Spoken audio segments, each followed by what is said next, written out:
Hey everybody, this is Elsa from northeasternpost.com and you're listening to the Voice of Northeastern Post podcast. This is episode 37 of the show. We are talking about shocking details unveiled, Idaho college student's murder suspect revealed. Let's start. Never-before-seen photographs and information on the guy accused of killing 4 college students in Idaho. Under a black Idaho sky, detectives flew Bryan Kohberger to Moscow, a college town. He was taken to the Latah County Jail by police.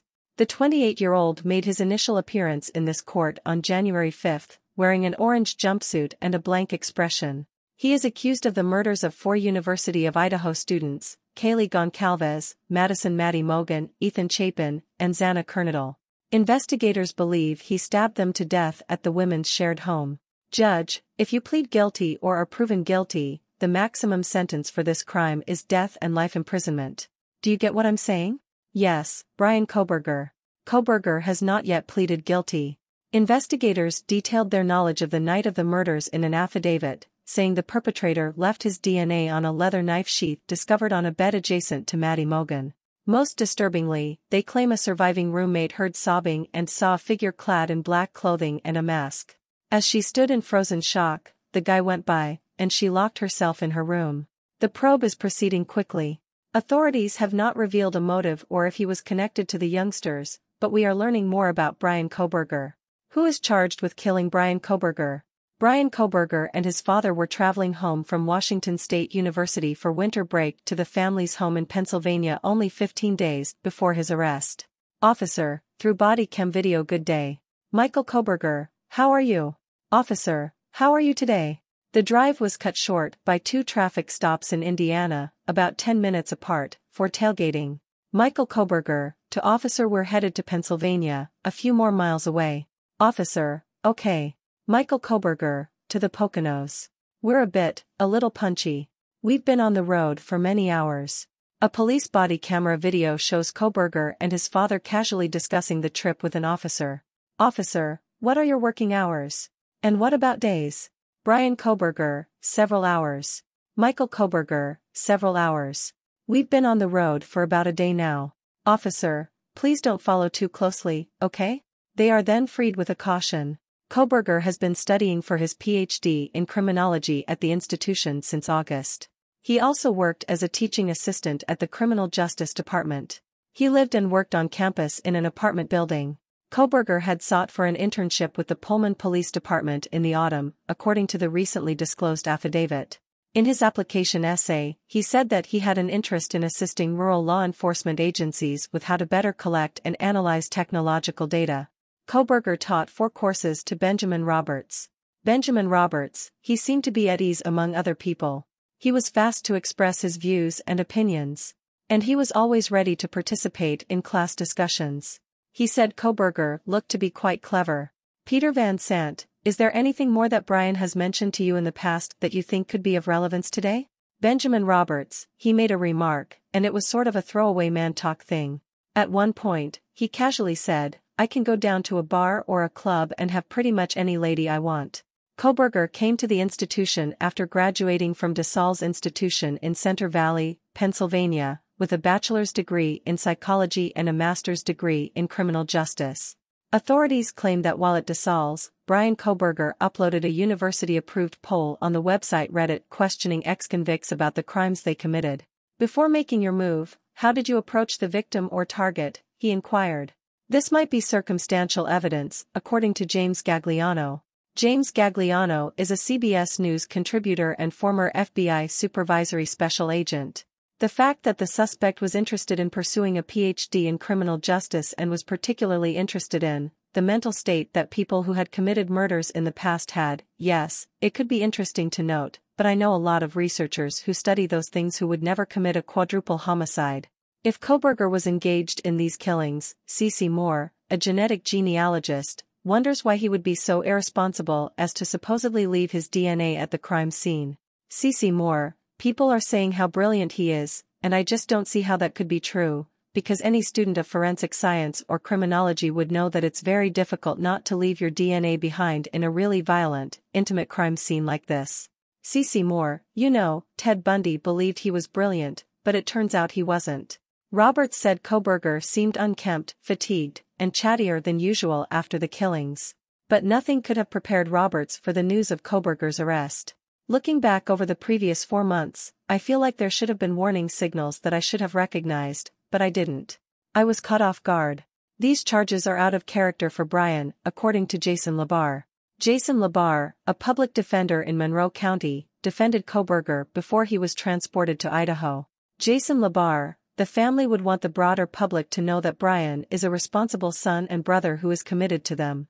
In a statement, the family said that we care deeply for the 4 families who have lost their precious children, as well as seek the truth and promote his presumption of innocence rather than judge unknown facts and make erroneous assumptions.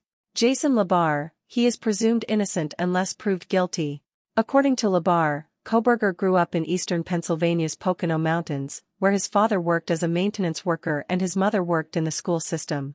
Bryan has 2 older sisters, one who works as a family therapist and another who appeared in a 2011 low-budget slasher film, 2 Days Back, about a group of young students viciously murdered by a serial killer and now works as a school counselor. Bree, my thoughts are with Bryan's family. Bree, Kohberger's friend, claims she met Bryan at a Pleasant Valley High School party and begged 48 hours not to use her last name. Bryan was incredibly humorous, he wasn't outspoken, but he wasn't shy either. She claims they became friends because they both like being outside. Bree, I don't remember the discussions, but you remember how someone makes you feel? I just remember feeling okay, I was just with a buddy. It just seemed normal. Bree describes Kohberger as an average student with just a few close friends, and his comment on a yearbook picture said that he intended to be an Army Ranger. Casey Arntz, who knew Bryan Kohberger from high school, shared this TikTok after Bryan's arrest. TikTok Casey Arntz. I used to be friends with Bryan Kohberger. I'm actually in shock right now. Casey Arntz, because he was an overweight child, he was bullied a lot. However, Arntz claims that others saw a shift in Kohberger around the start of his senior year. Casey Arntz, he shed like 100 pounds. He was a rail. A lot of people saw a major change in him following that weight reduction. Casey Arntz, my brother has recently come forward to claim that Bryan bullied him despite the fact that they were buddies. Casey Arntz, he'd stated he'd put him in chokeholds and things like that. Bree claims that Kohberger began using heroin, which terminated their relationship. Bree, you simply watched him get more self-destructive. He really kept to himself. It's unclear when Kohberger entered treatment, but both Bree and Casey claim that years after he graduated from high school, he looked to be putting his life together, attending Northampton Community College and working security for Pleasant Valley School District. Bree, he was telling me that he wanted to be clean, that he was getting sober, and that he wanted to tell me, I'm gonna do better. I'm going to improve. Bree, I'm sorry. Crying. Casey Arntz, I last saw Bryan in 2017 at one of my friend's wedding. And I hugged him and said, you look so good. As if I'm so proud of you. And, according to both Bree and Casey, Kohberger looked to have a new concentration, his criminology studies. Bree, he wanted to accomplish something that would have a positive influence on others. Bree, people were not his strong suit, and via his criminology studies, he was genuinely attempting to understand humanity as well as himself. Bree, like many others who knew him, is now struggling to link the guy they once knew to this heinous murder. Bree, I believe a lot of people who knew him are feeling a lot of remorse. Why didn't I see it? Is there anything I'm missing? What went wrong? But Maddie and Kaylee weren't the only ones who suffered. While 2 other housemates remained uninjured in their rooms throughout the attacks, the murderer made his way to Xana Kernodle's room on the 2nd level. Jasmine Kernodle, memorial service. She was my younger sister, but she was much smarter. Jasmine, Xana's sibling. Jasmine Kernodle, memorial service. She often said she didn't know what she'd do without me. And now I have to go on with my life without her. Xana, a 20-year-old student studying in marketing, was recognized for her dedication to her academics. She was so dedicated that she didn't have much time for dating. Jasmine Kernodle, memorial service. Xana had never had a lover before, and my father and I wondered when she would, laughs. Until she met Ethan Chapin, that is. Jasmine Kernodle, memorial service. The way she spoke about him and smiled was something I'd never seen her do before. Ethan was a 20-year-old leisure and tourist management major. According to Jasmine, Xana and Ethan started dating in the spring of 2022. Jasmine Kernodle, memorial service. They had something unique, and everyone knew it. Especially for those who followed the couple on Instagram. Xana shared images of them on Ethan's birthday with the remark, "Life is so much better with you in it, love you." It would be her last Instagram post. The young couple was discovered stabbed to death in Xana's bedroom only 2 weeks later. The sadness of this catastrophe is felt deeply at the University of Idaho, and it reaches hundreds of miles beyond to a tulip farm in Skagit Valley, Washington. Ethan worked there before going to college. Andrew Miller, his supervisor. Andrew Miller, so, Ethan began in the spring of 21. It was the most wonderful tulip festival. Miller estimates that the annual tulip festival draws almost 500,000 people, and Ethan stood out among them. Andrew Miller, he's a large person with a big grin, isn't he? That's the thing that hit me immediately away, I believe. Ethan, a triplet, worked there with his siblings, Maisie and Hunter, and lived with their parents in a leased home on the farm. According to Reese Gardner, the Chapin triplets were very close. They were great buddies, according to Reese Gardner. If one did anything, everyone other did something. It was very wonderful to witness. Including their time at the University of Idaho. Andrew Miller, and the craziest part was, of course, it was a package deal. All three of them were going to go there. Aria McCagba, I assume he was thrilled since his brothers were with him. According to Aria McCagba, Ethan's parents have also chosen to relocate to Idaho. McCagba claims she couldn't believe it when she learned Ethan had been slain. Aria McCagba, my initial thought was to contact Ethan. I was like, "Hey, you're okay, right? Like, this isn't real." Sobbing, he didn't answer. Reese Gardner looked up material on the internet. Reese Gardner, and I couldn't stop reading stories and I just needed to know what occurred and why. In the absence of solutions, Gardner resorted to tulips. He had an idea, call it Ethan. Reese Gardner, that's what I felt, there's no better way to remember someone who had such a big part, a big role in those farms. Andrew Miller, because Reese phoned and said, "Hey, can this be done, and are you interested in doing it?" I said, yes, and hell yes. But since generating a new tulip takes time, Miller proposed a combination of yellow and white tulips as a fitting memorial to Ethan. Andrew Miller, of course, yellow, because go Vandals. Isn't that the University of Idaho? That's important. And then there's white, which isn't that a timeless color? Tulips bloom in the spring. It represents hope. With his parents' approval, they called the tulip mix Ethan's Smile. Andrew Miller, so, in approximately 4 months, this will be a gorgeous yellow or white tulip. The three planted thousands of bulbs in Washington state and delivered thousands more to the University of Idaho. Andrew Miller, and it's our goal that we'll be able to keep planting so that everyone who wants to remember him may have their own Ethan's Smile garden. It's a living memorial. Prosecutors must now seek justice for these young victims. In search of solutions. Authorities caught the guy they suspected was responsible for the deaths of Kaylee Goncalves, Ethan Chapin, Madison Mogen, and Xana Kernodle 47 days later. We now know that detectives had Bryan Kohberger in their sights from the start, but they kept it close to the vest. So, in the days after the November 13th killings, discontent spread through Moscow, Idaho. James Gagliano, I believe that in this case, people expected a speedy arrest, but it takes time. Steve Goncalves, the father of Kaylee, 21, was doing his best to cope with unexpected news. Steve Goncalves, I'm ready for most anything. As a father, you can manage most things. But you can't prepare for something like that, and you can't cure it. Steve Goncalves, and, you know, if you do everything by the book, something like this can't happen. Peter Van Sant, do you have any idea who might have done anything like this? Steve Goncalves, no. I didn't believe anybody in her close circle was capable of connecting with and her doing anything that deserved something like that. As word of the killings circulated, horror swept across the collegiate community, which had not witnessed a homicide since 2015. Matt Loveless, parents traveled hundreds of miles to pick up their children and bring them home for the semester. Matt Loveless teaches journalism at neighboring Washington State University. Matt Loveless, at this moment, we don't know whether they'll return for the spring semester on campus. The same thing occurred in each of our neighborhoods. So, when parents send their children off to school, for anything like this to happen, I believe it's every parent's worst fear. James Gagliano is a CBS News contributor and former FBI supervisory special agent. And it's a town, Moscow, Idaho, where violent crime is almost non-existent. As the police investigation began, they followed the victims' last actions. The day before the killings seemed to begin normally. Kaylee Goncalves captioned a picture of herself with her roommates and Ethan Chapin, one lucky girl to be surrounded by these PPL every day. That evening, Ethan and Xana attended a party at a fraternity home on campus. Kaylee and Madison went to a pub at 10 p.m. and 1:30 a.m.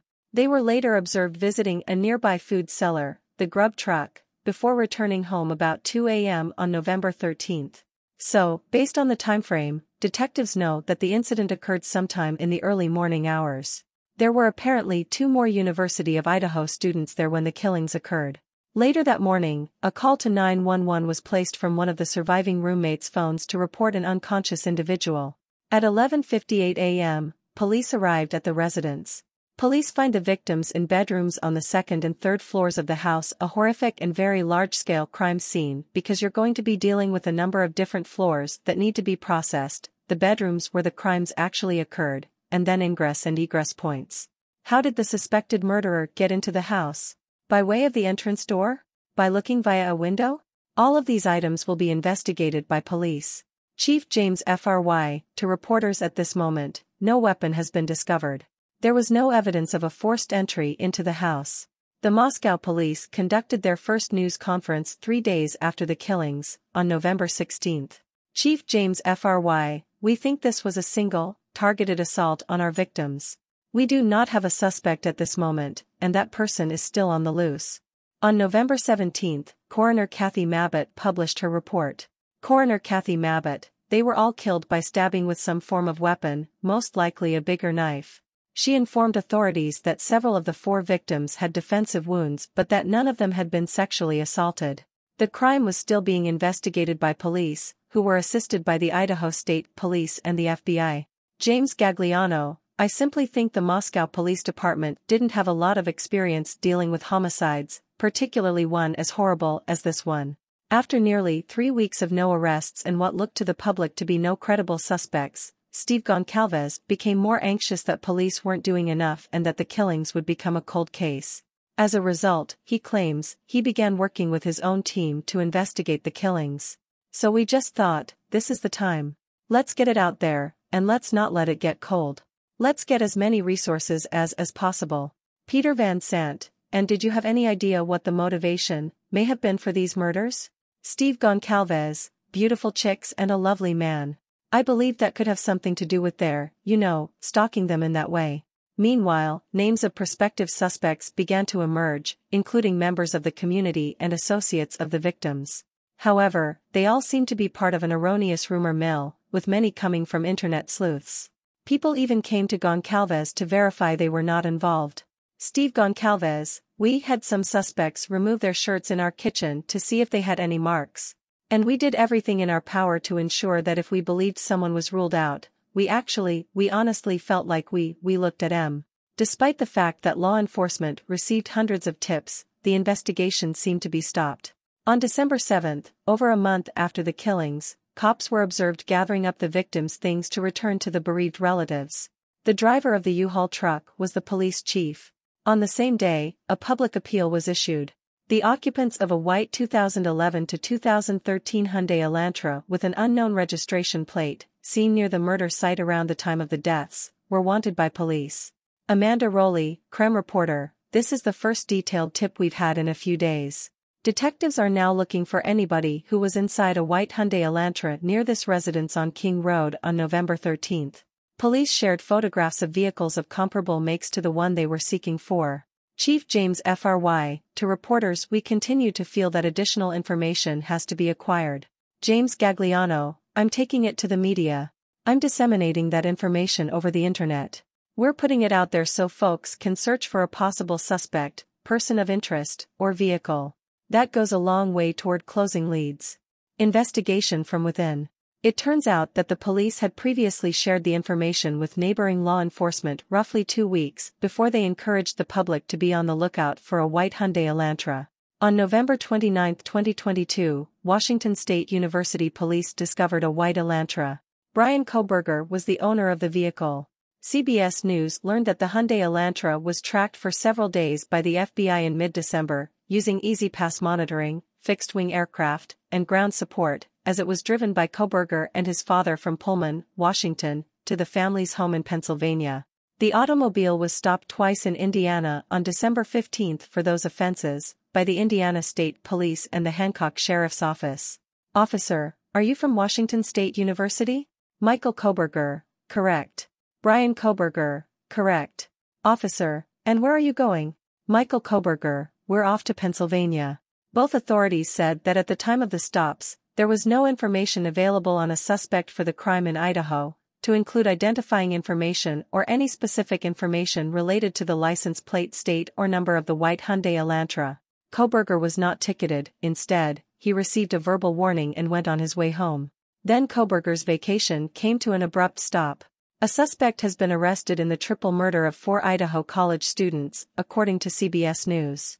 Bryan Kohberger was arrested for the killings on December 30, 2022, according to authorities. He was apprehended at 3 a.m. at his family's house in Albrightsville, Pennsylvania, with around 50 law enforcement personnel on the scene. MAJ, Christopher Paris, Pennsylvania State Police. I suspect many windows and doors were damaged in order to obtain entrance. Bryan Kohberger, according to authorities, acted alone. Bryan was taken aback by his arrest, according to Jason Labar. Bryan had no idea why they were there, but he was aware of the Idaho case. Jason Labar, a public defender in Monroe County, defended Kohberger in Pennsylvania as he awaited extradition to Idaho. Bryan suggested to me that he was anxious to get cleared, that he was ready to return to Idaho. Kohberger signed his renunciation of extradition on January 3 during a hearing in Pennsylvania. And on January 4, he was transported to Idaho, where he is being held on 4 murder charges. Kohberger went in court in Moscow on January 5 with his new public lawyer to hear the allegations against him read out. He has not yet entered a plea. Judge Megan Marshall, if you plead guilty or are proven guilty, the maximum sentence for this crime is death or life imprisonment. Do you get what I'm saying? Yes, Bryan Kohberger. The affidavit, which revealed shocking new facts about the murder investigation, was published the same day. According to the affidavit, one of the surviving roommates saw the murderer and stood in a frozen shock phase. She is referred to as DM in the affidavit, and told police that earlier, she heard a female voice say, something to the effect of "there's someone here," and later, a male voice say, something to the effect of "it's okay, I'm going to help you." The affidavit states that, according to DM, the male walked toward the back sliding door and DM locked herself in her room. It was later in the morning when that call to 911 was made from one of the surviving roommates' phones, to report an unconscious person. It is unclear what occurred in the hours before police were called. It is believed the murders took place between 4 and 4:25 a.m. James Gagliano, I'd expect that a murder scene as gory and horrific as this one would have DNA left by the culprit. The knife sheath was examined, and the Idaho State Lab later located a single source of male DNA on the button snap, which they were able to correlate to DNA collected from the garbage at the Pennsylvania Kohberger family residence, according to the affidavit. It is unclear what, if any, relationship Kohberger had with the victims. Nonetheless, the affidavit claims that investigators were able to locate Kohberger's mobile phone near the murder site on at least 12 occasions before November 13, 2022 by utilizing cellular phone data.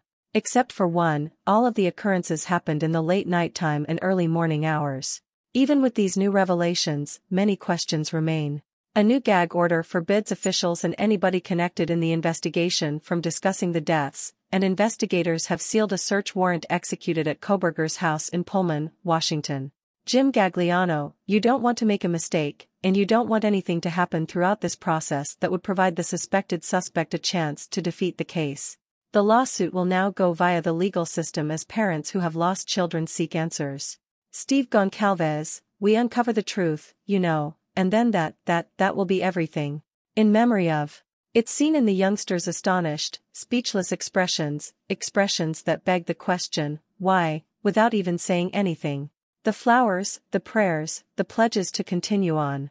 In Idaho, people hang on tight to each other and to the memory of those loved and lost. Sobbing, Emily, memorial service. Life is so unfair and unexpected. The wound is still open for Xana Kernodle's pal Emily. We'll find justice for you, Ethan, Maddie, and Kaylee. We love you all so much. Emily, memorial service, and it breaks me apart knowing I can't touch her. Crying, so hold those you love closer. Touch them a bit tighter and tell them you love them. Maddie Mogen's memories is very vivid for Ashlyn.